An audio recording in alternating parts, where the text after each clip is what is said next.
All right, Alexander, let's talk about what is happening in Ukraine. And we can start things off with a big picture update on Kharkov, maybe. Putin said that the goal of Kharkov, as of today, these moments, it's all about creating a buffer zone. Of course, that could change given the way Putin phrased his statement about Kharkov. We could give an update on what is happening in Chasov Yar. Fierce fighting continues, but the Russian military, it looks like they are continuing to advance in the Donbas, Donetsk direction. And then we can talk about Zelensky's term, which is ending, and what comes next. And there's a lot of other things that we can get to, but let's start things off with just a big picture update on Kharkov and the rest of the fighting on the front line.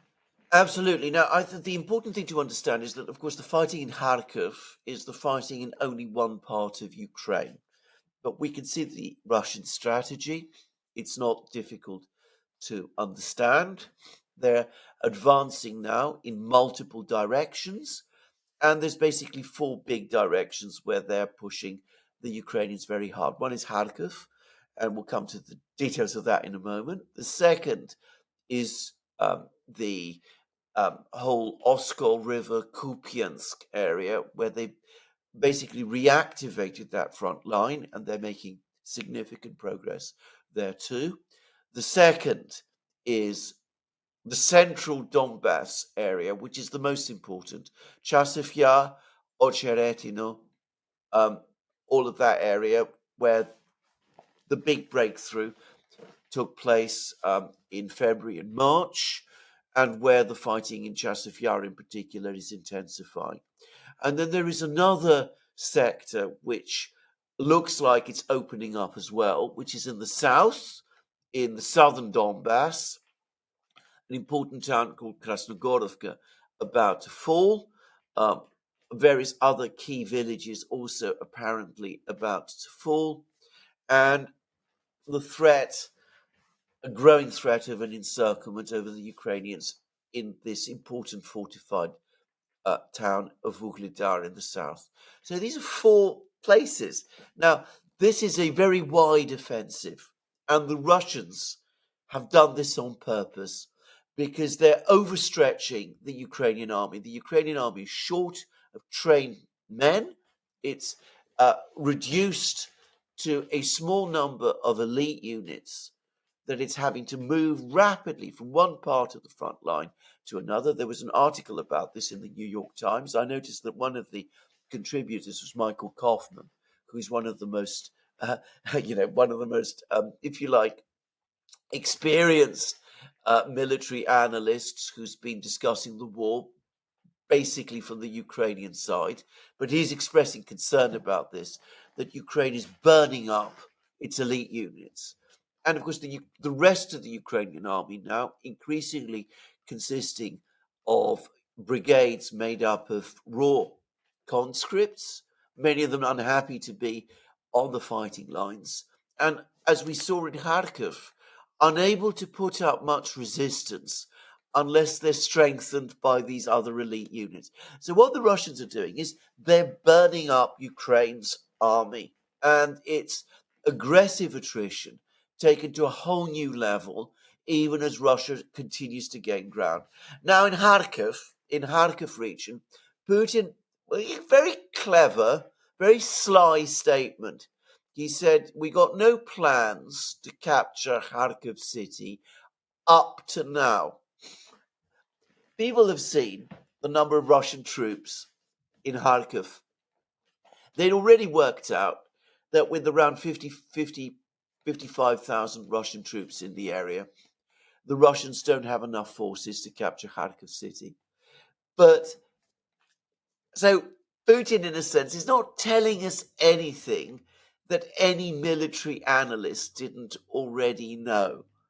But he's feeding Ukrainian doubts because he's throwing in the word up to now. We don't have any plans to take Kharkiv up to now, but he's leaving open the possibility that in time the Russians might do exactly that very thing.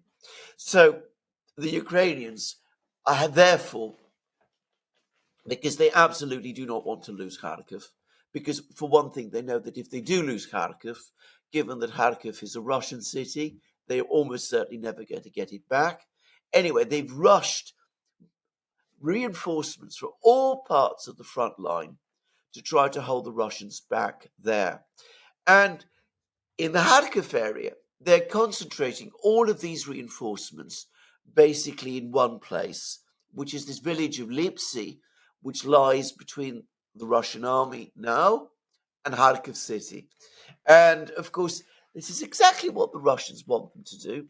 They're burning up again some of their best troops in Lipsy, where the fighting has been very intense and where the Russians are able to bomb their forces, the Ukrainian forces, and destroy their artillery, which they've been doing on a massive scale, even as pressure everywhere else increases.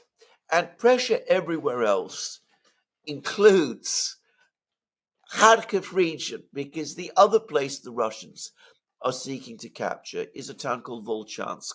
Now, Volchansk is not on the direct way to Kharkiv city, but it's a fairly big place, 17,000 people before the war. And it is also one of those places which the Russians, I think, would like to control, because if they can control it, that puts them in a much stronger position to push for further advances further south in areas like Kupiansk, Izium, Balakleya, and all the rest. Volchansk connects with that part of the front line where the Russians have been active now for the better part of 10 months. So in a way, what the Ukrainians are doing is by over-concentrating on defending Kharkiv city itself, they're allowing the Russians to gain a steady control of Volchansk and to open up an important new front line in the north, which could affect the key battles which are going on further south. There's a complicated picture, but the Russians want to keep it complicated. They're not allowing the Ukrainians any rest.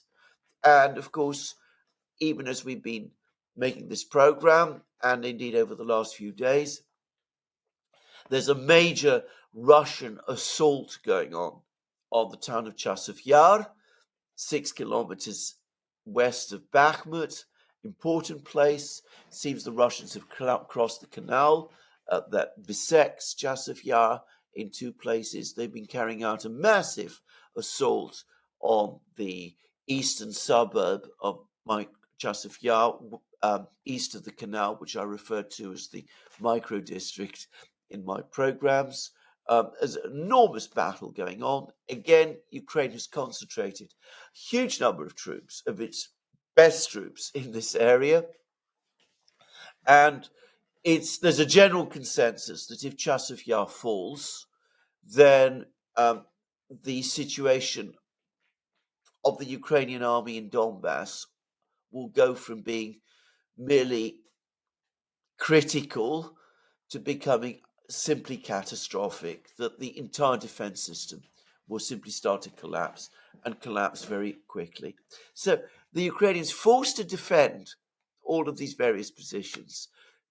The Russians keeping them guessing constantly about what they're doing. But the Russians also advancing on a broad front, not concentrating in one sector or in another sector, and forcing the Ukrainians to maneuver their forces, move their best forces from one part of the front lines to another, allowing them no time to rest or refit, steadily exhausting their soldiers and losing their troops and their reserves. Isn't it interesting how everyone knows, even in the collective West, all the analysts and the top generals, They all know that Russia is not planning to take Kharkov with 50,000 troops. But the narrative that we've been getting for the past 2 years was that Russia was going to capture Kiev with 40,000 troops. Just a thought. Just a thought. Well, I Just know. a thought.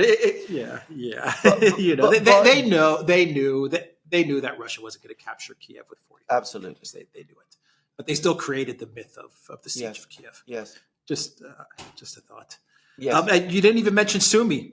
No, which is another front that they might be opening up. This is the other front which may be opened, and the Ukrainians are really worried about it, that the Russians are starting to concentrate forces there. Well, obviously, if the Russians start an offensive in Sumy, which is to the northwest of where the fighting in Kharkiv is taking place at the moment, but a new front on the border, well, that will add to Ukrainian problems even further. And by the way, just saying, Sumy is quite close to Kiev. You mentioned the Russians having been in Kiev in 2022 and all that.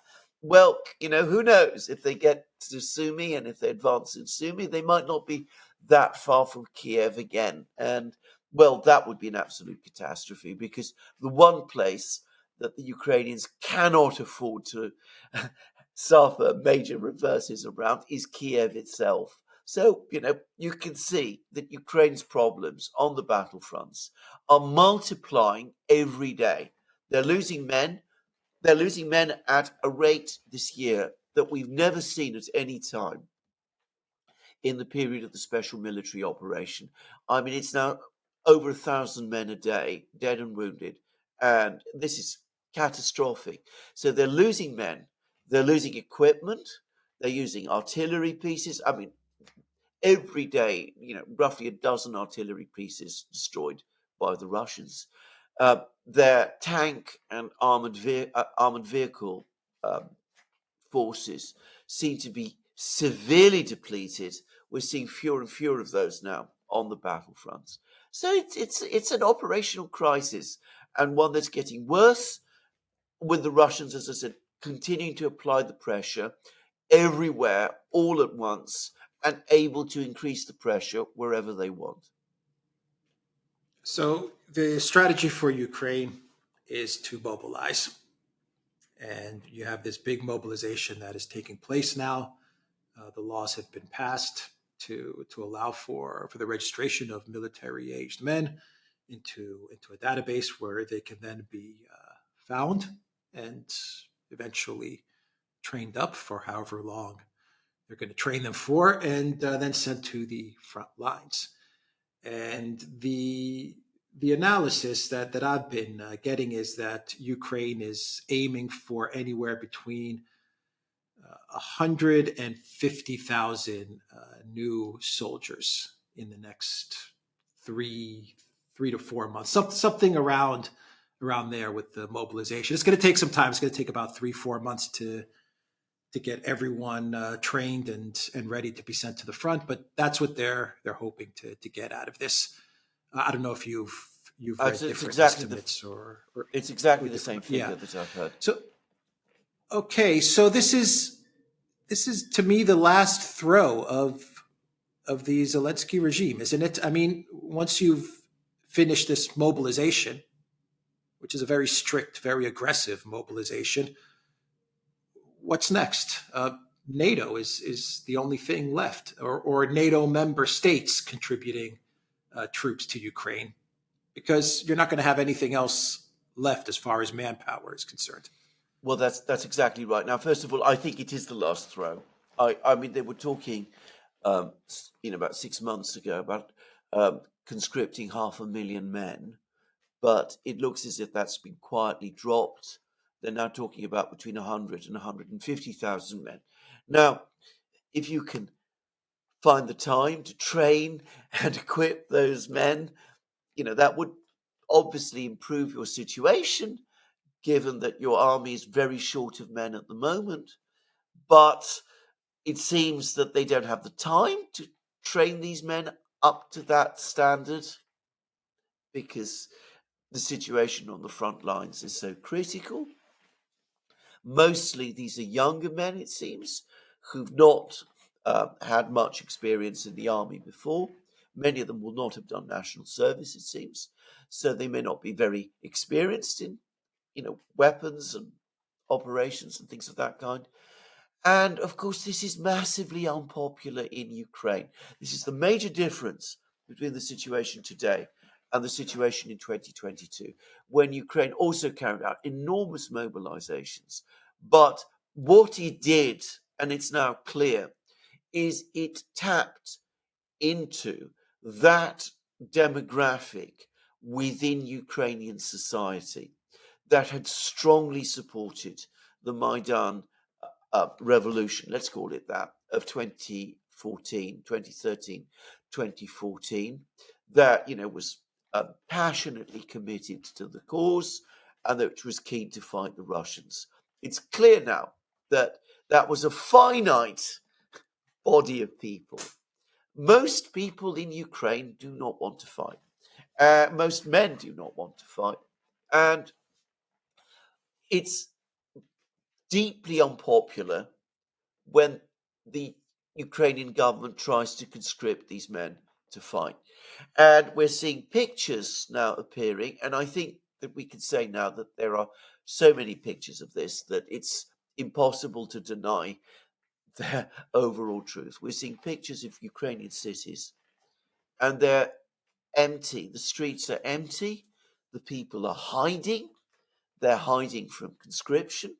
They don't want to be pulled into the battle, and more of them, when they can, try to leave Ukraine, go either to the west, or I suspect, because they probably in many cases understand that life in the west is precarious and that the Ukrainians might try and get them back from the west, I suspect that in many cases we're going to start to see a lot of Ukrainian men and their families even using various transit corridors to end up in Russia.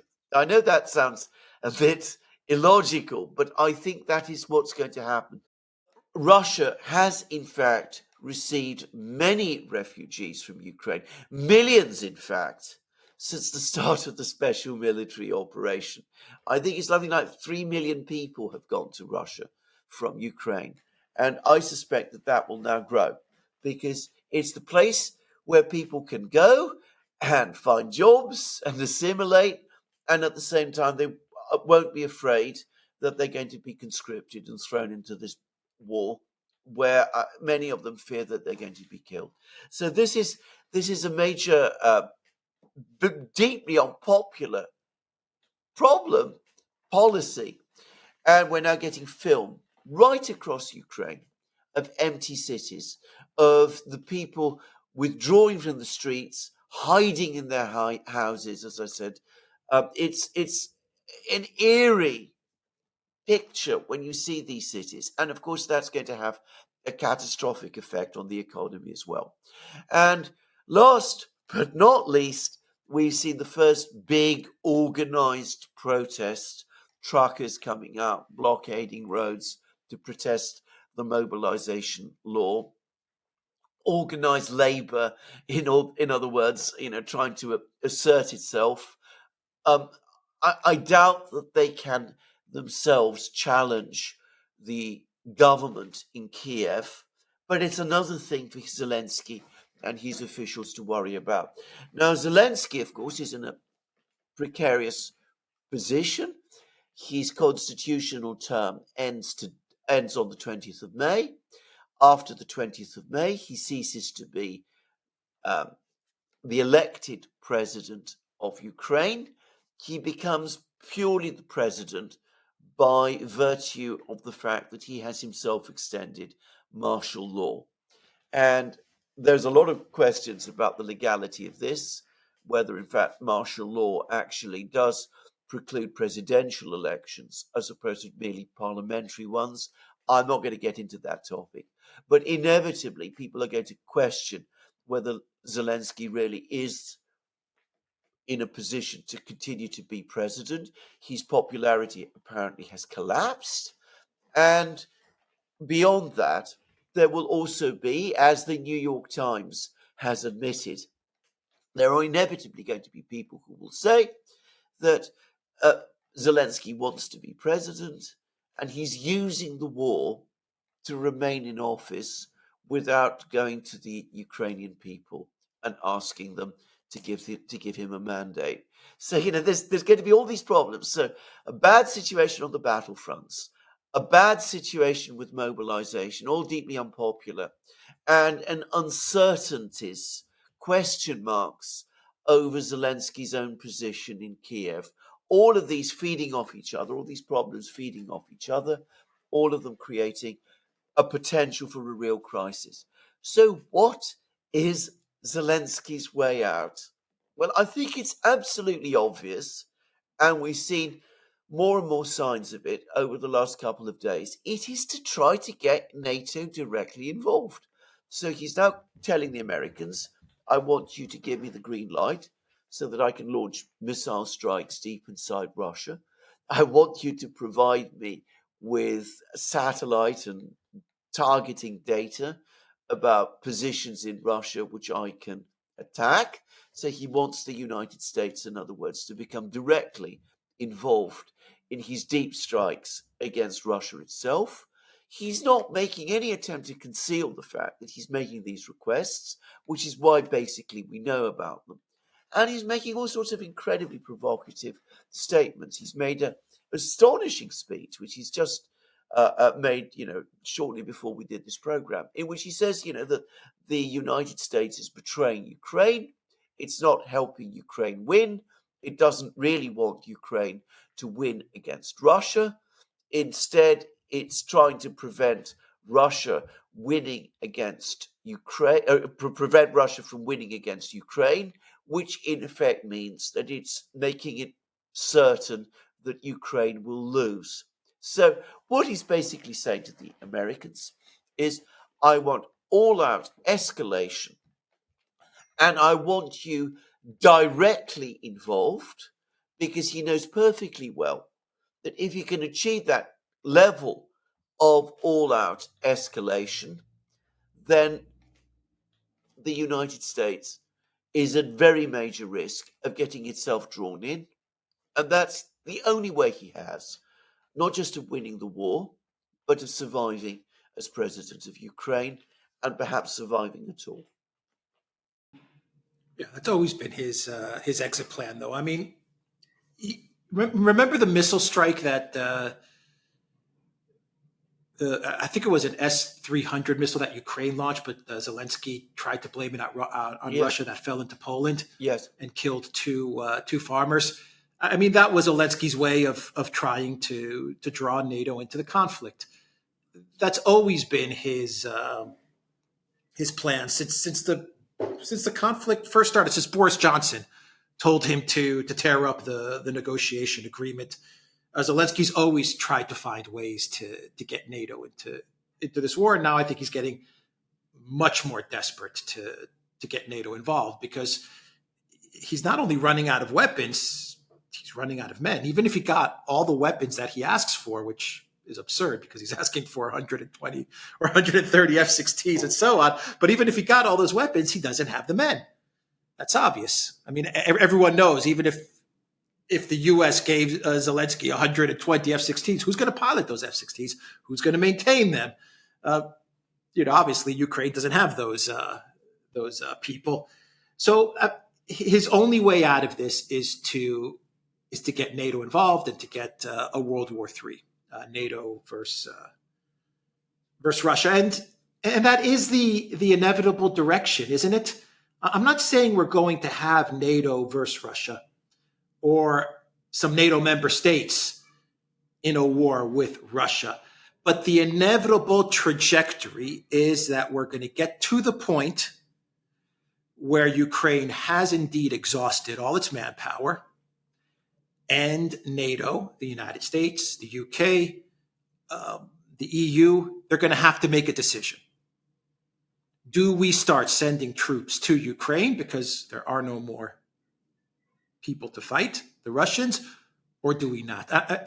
Is that where we are heading towards? Because that's how I see it. I think this is going to be the inevitable decision that the United States, NATO, and the collective West is going to have to make. Grant Shapps, the UK Defense Secretary, He said that the UK doesn't want to get into a war with Russia. But then the Telegraph, they came out with an article and they said that the UK isn't ready for a war with Russia, but they're preparing.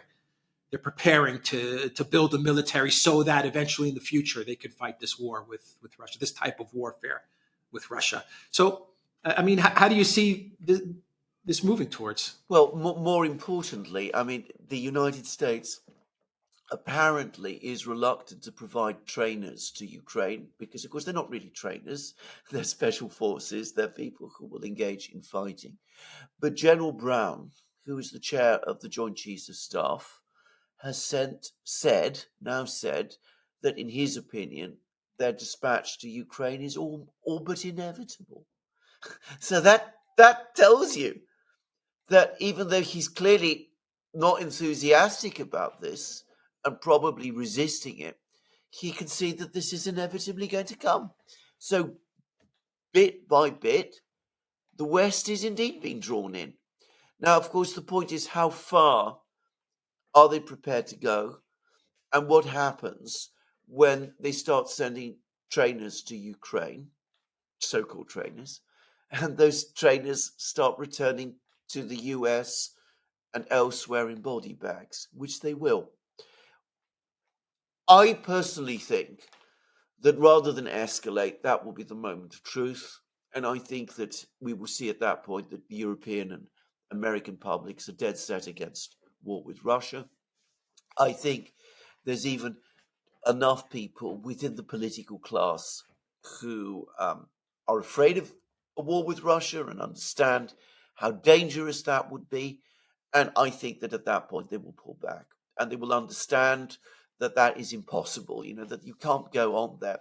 And of course, we had this article also in the New York Times talking again about trying to find some kind of negotiated outcome with the Russians, which involves some kind of freeze of the conflict, the Korean variant. You remember all of that? We've been hearing about this for almost a year now. It's always been floated. Of course, it's never floated in a way that the Russians would ever want to even contemplate it, let alone sit down and negotiate about it. Because in effect, it doesn't really concede or accept or acknowledge anything. But anyway, you can see that there are some people in the West who probably would not want, who generally don't want escalation of the conflict with Russia. But they're not the only people in the West. You constantly read others who do want a full-scale escalation and who are lobbying for it. So, I mean, yesterday you mentioned this article in the Telegraph. Well, the article in the Telegraph did at least admit that the British military is in no condition to fight the Russians. And by the way, won't be for years. So, I mean, even if it says, we want them prepared to get ourselves into that point, realistically, they're not going to be ready in any conceivable time frame that could help Ukraine. But there are others who simply won't accept that. So there's an article yesterday in The Guardian by its former foreign news editor, Simon Tisdall, and he's talking again of no-fly zones, of missile strikes deep into Russia, of the NATO navies blockading Russian, protecting Ukrainian ports and entering the Black Sea. He doesn't explain how he's going to get past the fact that the Turkey has said that he won't allow NATO warships into the Black Sea. I mean, he never worries about those kind of problems. But you read his article, he talks about uncontrolled, indefinite escalation, and he says we can do that safely because Putin is a coward, and likely, he uses that word likely, he won't react with nuclear weapons or anything of that kind. And well, you can laugh at Simon Tisdall. I don't, by the way, because he does reflect a real current of opinion that you find in Europe and in the United States. There are these people who will not hold back and who do want that uncontrolled, indefinite escalation, leading eventually, as they believe, to that victory against Russia, which they're confident that NATO can achieve. So, we are moving, as you correctly said, steadily in that direction. I think the trainers will be sent. I think the Foreign Legion is already there. I think that the more level-headed people understand that this is a slippery slope. I think they understand, too, that when the Western publics start seeing people coming back in bodyguards, they'll say stop and enough. But we cannot be confident at all that those level-headed people will prevail, given the extraordinary number of, nutters and crazy people that there are around.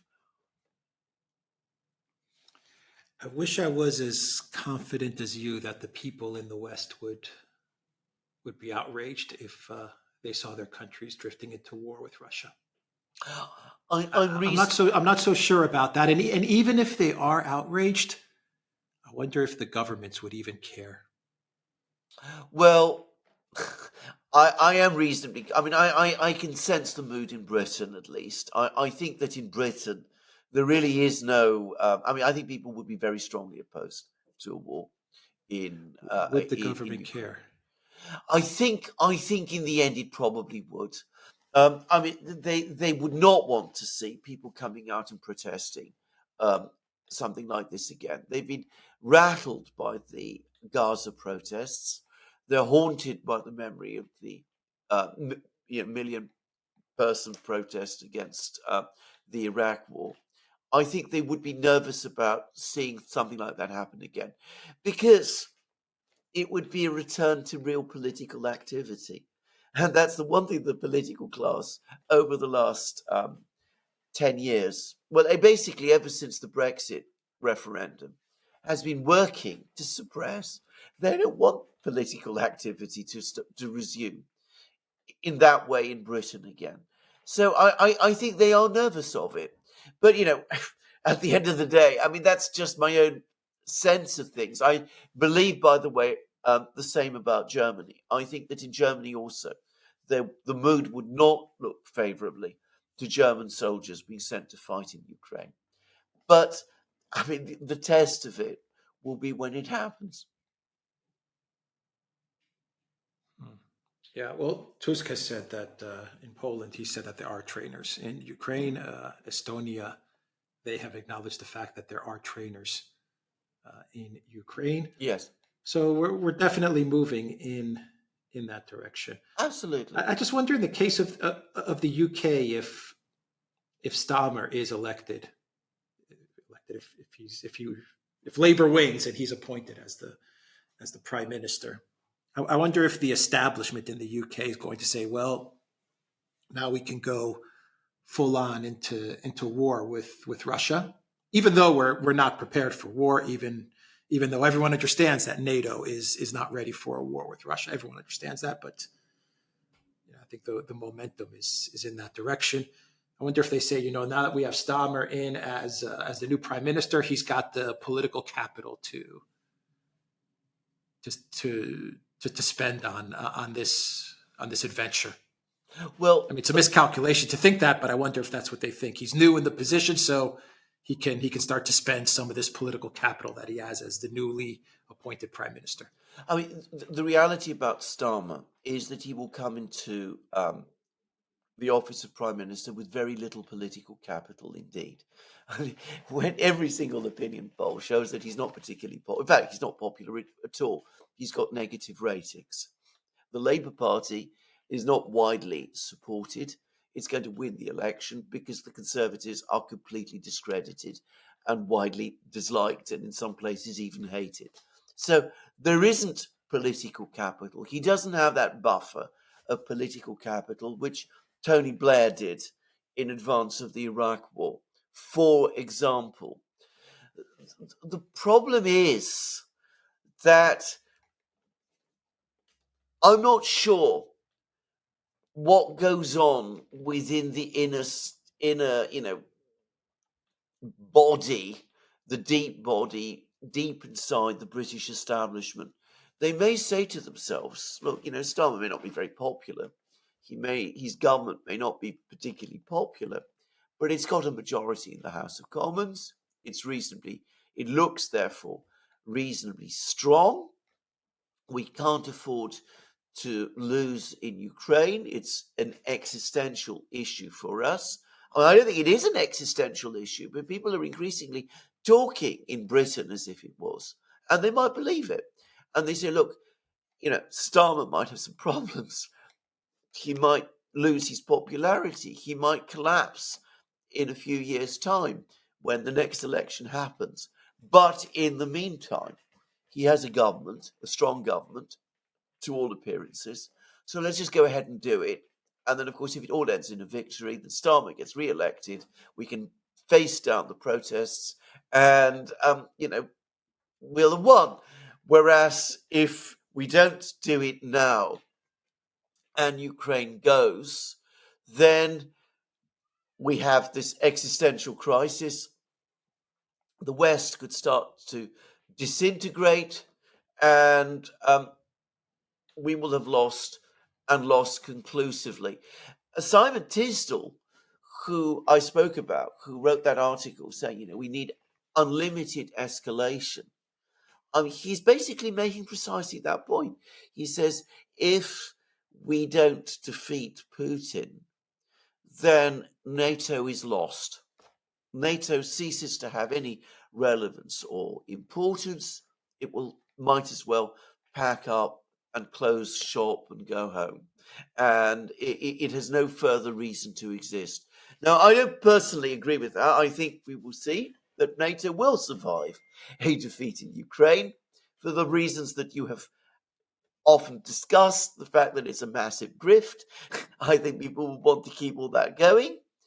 But, the way it's been pitched, not to the British people, because, most people in Britain don't read someone like Simon Tisdall, but to the British elite, is that this is an existential issue for us.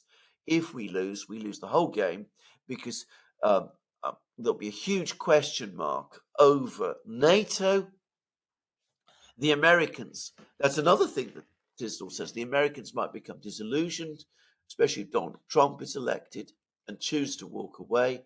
So we've got to start taking on these incredible risks, because if we don't, we're left with nothing.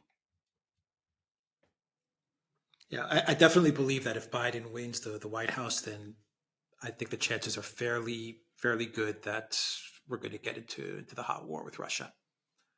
I think that's the key election is the election in the United States. And if Biden has another 4 years, then I believe that Biden will go for it. I wouldn't, or not just Biden. I mean, because if Biden is replaced by another Democrat, and there's some rumors about this increasingly again, it doesn't make any difference. It would be exactly the same. If the present administration, whoever leads it, is re-elected, then of course we will see this thing escalate. They will not give up on. They will not just walk away from this. I agree with that. By the way, I mean, just to get a sense of how dangerous these people are, Ray McGovern did a brilliant article in Consortium News, over the course of which he provided a link to an interview that Lavrov, the Russian foreign minister, gave to a Russian newspaper. Now, I'd missed this interview completely. It was just a short time ago. But Lavrov discussed a meeting he had with Tony Blinken in January 2022, over the course of which Blinken made it pretty clear to Lavrov that the United States was indeed eventually planning to install ballistic missiles with nuclear weapons in Ukraine. Now, Blinken saying that, or at least giving Lavrov that impression, that tells you how provocative and extreme and aggressive these people ultimately are, and the incredible risks that they're prepared to take, because Blinken would surely have known that there was nothing more likely to provoke the Russians than to give that impression that the United States one day would decide to have ballistic missile interceptors with nuclear weapons in Ukraine, just a few hundred kilometers from Moscow. Of course they were. I mean, that doesn't No. surprise me at all. I mean, when you listen to Kaya Kallas the other day, she said at a conference in Ukraine that Russia needs to be broken apart. It wouldn't be such a bad thing if Russia wasn't broken apart. Absolutely. And she even said there's a whole bunch of states that are already in Russia, ready to just be broken up into little micro nations. This has always been the plan. I know that, and they've never. Yeah, I mean, my point is they've never. But the thing to understand about Blinken's point is that he said that to Lavrov. He gave that impression to Lavrov in a discussion in January 2022, which was supposed to avert a war, the war we have now. So they didn't want to avert the war. Well, I mean, the point is, he clearly didn't want to avert the war. He wanted the war to happen. I mean, what Kallas says and what all sorts of people say now, I mean, it's the mask dropping. But yes, making that comment directly to Lavrov in that context, that tells you the kind of, not just the kind of people we're dealing with, but the fact that they wanted a war, that they weren't trying to avoid one in January 2022. Yeah, well, what you hear Kallas saying, and people like Kallas or Baerbock, when they say these provocative statements, these aren't their ideas. This is what they overhear other people higher up than them saying when they attend the NATO meetings or the EU cocktail parties or wherever they go. When they hear Blinken speaking with Stoltenberg and talking about how they're going to start a war with Russia, then when they overthrow the Putin government, they'll break Russia up into 6 different countries. Kaya Kallas is sitting there with a drink in hand, shaking her head, going, "Oh yeah, yeah." And then eventually, a year and a half later, she's able to repeat what she overheard at the NATO summit in Lithuania way back when.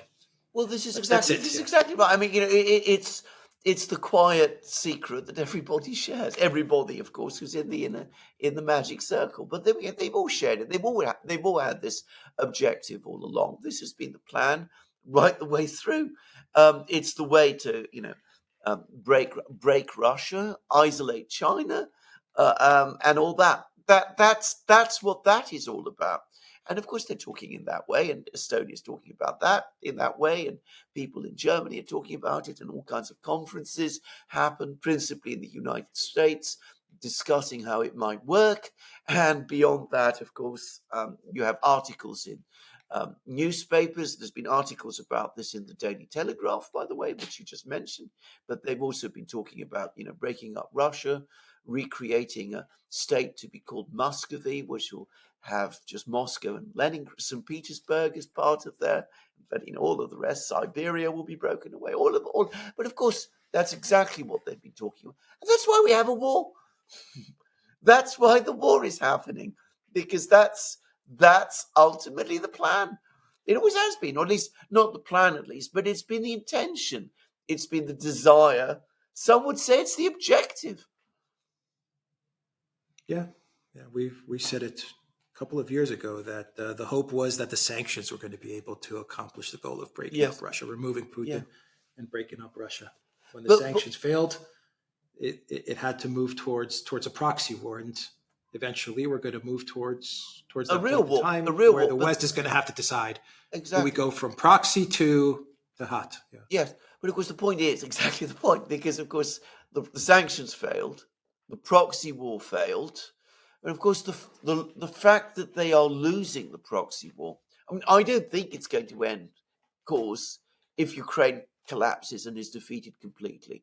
I don't personally think it's going to end either the EU or NATO. But beyond that, some of these people may be starting to worry that it will. That's what they're now also saying to each other. So it's very much the mentality of people like this that they tend to think everything is all or nothing. Either we win completely and break up Russia, or they win, in which case we get broken up instead. Now, when you're talking with people like this, when you're having to deal with people who tend to think in all or nothing terms, then of course there's absolutely no limit that they're, beyond which they're not prepared to go. They're prepared to cross any limit, cross any red line, because that's the mental universe that they inhabit. There have been examples of this in history. The leaderships in Tokyo and Berlin in the 1940s were like that. And, if you read the histories carefully, and I'm afraid the leadership, some of the people in the leaderships in the West are the same. Yeah. It's interesting that the collective West and NATO, they used Zelensky to destroy Ukraine, and now Zelensky wants to use Ukraine to destroy NATO and the collective West. It's you can't as much as I poke fun at Zelensky and mock him, he doesn't have any other choice but to try and bring NATO in. Of course not. Yeah. This is his only path out of this this mess. Indeed, and he is becoming more desperate. I mean, you can see that. You can see that all the time. You can see that he's becoming angry, very angry, and pessimistic and upset all at the same time. I mean, his optimism, such as it was, and his humor, such as it was, is basically melting away. Now he's just becoming angry, snarling, furious man, very desperate, very concerned about the situation, and trying to save himself by, as you correctly put it, I mean, setting the stage for World War III. A disastrous thing. And it tells you how disastrous the whole handling of the whole Ukrainian crisis has been, going all the way back to the Orange Revolution of 2004 and beyond. Yeah, we'll end the video there. But yeah, when you go that far back, that's when you realize all the money that's been tied up into Ukraine. And once again, you get back to what you were saying, which is that a lot of people in power in the West are also going to view this as their money being destroyed, their revenue, their income is about to go away. And so they're going to fight for that. Their grift. Absolutely. Think about all the people that have been invested in Ukraine over the last 10, 15 years, and all the money that's been generated out of Ukraine over the last 15 years. And here comes Putin, and he ruins all of that. Yes, I agree. There's going to be a lot of angry people in power. Yeah. I agree. All right. TheDuran.locals.com. We are on Rumble, Odyssey, BitChute, Telegram, Rockfin, and Twitter X. And go to the Duran shop, 15% off most merch. Use the code GetReady15. Take care.